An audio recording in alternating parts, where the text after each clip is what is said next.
ಇವತ್ತು ಏನು 4/5/2026 KSRTC ನೌಕರರ ಕೂಟ ಮತ್ತು ಒಕ್ಕೂಟದವರು ಸಾರಿಗೆ ನೌಕರರ ನ್ಯಾಯಯುತ ಬೇಡಿಕೆಗಳಾಗಿ ಏನೇನಿದೆ ಸರಿಸಮಾನ ವೇತನ, 38 ತಿಂಗಳ ವೇತನದ ಹಿಂಬಾಕಿ ಮತ್ತು ಚುನಾವಣೆಗೋಸ್ಕರ ಈಗೇನು ನಮ್ಮ ಗೌರವಾಧ್ಯಕ್ಷರು ಮಾತಾಡಿದ್ದಾರೆ ಅದರಂತೆ ಕೊಡಬೇಕು ಅಂತ ನಾವು ಒತ್ತಾಯಿಸಿ ಇವತ್ತು ನಾವು ಹೋರಾಟಗಳನ್ನ ಹಮ್ಮಿಕೊಂಡಿದ್ದೀವಿ. ಈ ಹಿಂದೆ ನಾವು 8/4/2026 ಚಿತ್ರದುರ್ಗದಿಂದ ಪಾದಯಾತ್ರೆ ಬಂದು ಸರ್ಕಾರ ಗಮನ ಸೆಳೆಯುವಂಥ ಕೆಲಸಗಳನ್ನ ಹೋರಾಟಗಳನ್ನ ನಾವು ಶಾಂತಿಯುತವಾಗಿ ಮಾಡ್ತಾ ಇದ್ದೀವಿ. ನಾವು ಶಾಂತಿಯುತವಾಗಿ ಮಾಡ್ತಾ ಇದ್ದೀವಿ ಅಂತ ಹೇಳ್ಬಿಟ್ಟು ಸರ್ಕಾರಗಳು ನಮ್ಮನ್ನು ಕಡೆಗಣಿಸ್ತಾ ಇದ್ದರೆ, ಇದೇ ರೀತಿ ತಾರತಮ್ಯದ ನೀತಿಗಳನ್ನ ಅನುಸರಿಸ್ತಾ ಇದ್ದರೆ ನಾವು ಮುಂದಿನ ದಿನಗಳಲ್ಲಿ 2020-21 ಸಾಲಿನಲ್ಲಿ ಏನು ಹೋರಾಟಗಳು ನಡೀತೋ ಸಾರಿಗೆ ನೌಕರರು ಸುಮ್ಮನೆ ಇದ್ದಾರೆ ಅಂತ ಮಾತ್ರ ಯೋಚನೆ ಮಾಡಬೇಡಿ.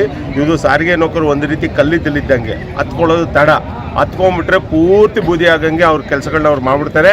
ಈಗಾಗಲೇ ಪಕ್ಕದಲ್ಲೇ ತೆಲಂಗಾಣದವರು ಆ ಕೆಲಸಗಳನ್ನ ಮಾಡಿ ತೋರಿಸಿದ್ದಾರೆ. ನಮಗೂ ಆ ಶಕ್ತಿ ಮತ್ತು ಧೈರ್ಯ ಎಲ್ಲವೂ ಇದೆ. ಆದರೆ ಸರ್ಕಾರಕ್ಕೆ ನಾವು ಗೌರವ ಕೊಟ್ಟು ಇನ್ನೂ ಪ್ರಣಾಳಿಕೆ ಭರವಸೆ ಈಡೇರಿಸ್ತಾರೆ ಅನ್ನೋ ಒಂದು ಆಶಾಭಾವನೆಯಿಂದ ನಾವು ಕಾಯ್ತಾ ಇದ್ದೀವಿ. ಆದರೆ ನಮ್ಮ ಶಾಂತಿಯನ್ನು, ತಾಳ್ಮೆಯನ್ನು ಸರ್ಕಾರಗಳು ಪರೀಕ್ಷೆ ಮಾಡದೆ ಅತಿ ಶೀಘ್ರದಲ್ಲೇ ನಮಗೆ ಪ್ರಣಾಳಿಕೆ ಭರವಸೆ ಈಡೇರಿಸಬೇಕಂತ ಈ ಮುಖಾಂತರ ಕೇಳ್ಕೊತೀವಿ. ಭಾಳ ಮುಖ್ಯವಾಗಿ ನುಡಿದಂತೆ ನಡೀತಾ ಇದೆ, ನುಡಿದಂತೆ ನಡೆಯುವ ಸರ್ಕಾರ ಅಂತೇಳಿ ಶ್ರೀಮಾನ್ ಸಿದ್ದರಾಮಯ್ಯನವರು ಹೇಳ್ತಾ ಬರ್ತಾ ಇದ್ದಾರೆ. ಈ ಚುನಾವಣೆ ಪೂರ್ಣವಾಗಿ ಮೊದಲೇ ಈ ಸಾರಿಗೆ ಸಂಸ್ಥೆ ನೌಕರರಿಗೆ, ರಾಜ್ಯ ಸರ್ಕಾರಿ ನೌಕರರಿಗೆ ಏನು ಸಂಬಳ ಬರ್ತಾ ಇದೆ ಅದಕ್ಕೆ ಸರಿಸಮಾನವಾಗಿ ವೇತನ ನಾವು ಕೊಡ್ತೀವಿ ಅಂತ ಚುನಾವಣಾ ಪೂರ್ವ ಪ್ರಣಾಳಿಕೆಯಲ್ಲಿ ಅನೌನ್ಸ್ ಮಾಡಿದ್ವಿ. ಆದರೆ ಚುನಾವಣೆ ನಡೀತು, ಗೆದ್ದರು. ಇಡೀ ಸಾರಿಗೆ ನೌಕರರು ಅವರ ಗೆಲುವಿಗಾಗಿ ಶ್ರಮಿಸಿದ್ರು ಹಗಲು ರಾತ್ರಿ. ಇಡೀ ರಾಜ್ಯದ ಮೂಲೆ ಮೂಲೆ ಪ್ರತಿಯೊಬ್ಬರು ಪ್ರಯಾಣಿಕರಿಗೂ ಕೂಡ ಹಿಂದಿದ್ದ BJP ಸರ್ಕಾರ ತೆಗಿಬೇಕು ಮತ್ತು ಕಾಂಗ್ರೆಸ್ ಸರ್ಕಾರದ ಗೆಲ್ಲಿಸಬೇಕು. ಕಾರ್ಮಿಕರ ಪರವಾಗಿರುವಂಥ ಕಾಂಗ್ರೆಸ್ ಸರ್ಕಾರ ಇದನ್ನು ತಂದರೆ ಇಡೀ ಸಾರಿಗೆ ನೌಕರರ ಸಂಸಾರಕ್ಕೆ ಮತ್ತು ನೌಕರರಿಗೆ ಅವರ ಹಿತಾಸಕ್ತಿನ ಕಾಪಾಡೋಕ್ಕೆ ಸಾಧ್ಯತೆ ಆಗುತ್ತೆ. ಅದರ ಕೈನ ನಾವು ಬೆಂಬಲಿಸಬೇಕು. ಹಾಗಂತೇಳಿ ಹಗಲು ರಾತ್ರಿ ಶ್ರಮಿಸಿ ಅವತ್ತು ಸರ್ಕಾರನ ಅಧಿಕಾರಕ್ಕೆ ತಂದು ಇವತ್ತು ನಿಮಗೆ ಗೊತ್ತಿದೆ, ಆಗಲೇ 2 ವರ್ಷಗಳು ಕಳೆದೋಯ್ತು. 3ನೇ ವರ್ಷ ಕಾಲಿಡ್ತಾ ಇದ್ದರು. 3ನೇ ವರ್ಷ ಕಾಲಿಡ್ತಿದ್ರು ಕೂಡ ಇನ್ನು ಮೀನಾಮೇಷ ಇಡಿಸ್ತಾ ಇದ್ದಾರೆ. ಒಂದು ಕಡೆಯಿಂದ ಹೇಳ್ತಾರೆ ಅವ್ರದ್ದು ಅವಧಿ ಇನ್ನು 2029-28 ತನಕ ಇದೆ.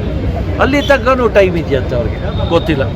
ಯಾರು ಇಲ್ಲಿ ಸಾರಿಗೆ ಸಂಸ್ಥೆ ನೌಕರರು ಆತ್ಮಹತ್ಯೆ ಮಾಡಿಕೊಂಡು ಸತ್ತ ಮೇಲೆ ಅದನ್ನು ಅನುಷ್ಠಾನ ತರ್ತಾರೋ, ತೆಲಂಗಾಣದಲ್ಲಿ ನಡೆದಾಗ ಇಲ್ಲೂ ತರ್ತಾರೋ, ಇಲ್ಲದೆ ಹೋದರೆ ಒಂದು ನುಡಿದಂತೆ ನಡೆದಿದ್ದೀವಿ.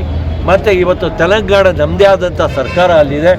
ಆ ಸರ್ಕಾರ ಇವತ್ತು ಸರ್ಕಾರಕ್ಕೆ ಸಾರಿಗೆ ನೌಕರರನ್ನ ವಿಲೀನಗೊಳಿಸಿ ಅವರಿಗೆ ಸಾರಿಗೆ ನೌಕರರಿಗೆ ಏನು ಬರಬೇಕಾದಂಥ ಸರಿಸಮಾನ ವೇತನ ಏನಿದೆ ಅದನ್ನು ಕೊಡಬೇಕು. ಅದನ್ನು ನಾವು ಕೊಡೋಣ ಅಂತ ಒಂದು ಯೋಚನೆ ಮಾಡಿದ್ರೆ ಭಾಳ ಸಂತೋಷ. ಹಾಗೆ ಮಾಡದೆ ಹೋದರೆ ಒಂದು ಹೇಳ್ತೀನಿ, ಈ ಕಾರ್ಮಿಕರ ನೋವು ಅವರ ಮುಂದೆ ಬರುವಂಥ ಚುನಾವಣೆಯಲ್ಲಿ ಅವ್ರಿಗೆ ತೋರಿಸುತ್ತೆ. ಅದು ಶಾಪ ಅವ್ರಿಗೆ ತಟ್ಟುತ್ತೆ. ಆ ಶಾಪ ತಟ್ಟಬೇಕು ಅಂತಿದ್ದರೆ ಇವತ್ತು ನಿಮ್ಮದೇ ಆದಂಥ ಒಂದು ರೀತಿ ಧೋರಣೆನ ನೀವು ಇಟ್ಕೊಳ್ಳಿ. ಸಾರಿಗೆ ನೌಕರರು ಕೂಡ ಈ ನೋವು ಏನಿದೆ ಆ ನೋವನ್ನು ಅದರದ್ದು ಪ್ರತಿರೋಧ ನಿಮಗೆ ಮುಂದಿನ ಚುನಾವಣೆಯಲ್ಲಿ ತೋರಿಸ್ತಾರೆ ಅಂತ ಮಾತ್ರ ಈ ಸಂದರ್ಭದಲ್ಲಿ ಹೇಳಕ್ಕೆ ಇಚ್ಛೆಪಡ್ತೀನಿ.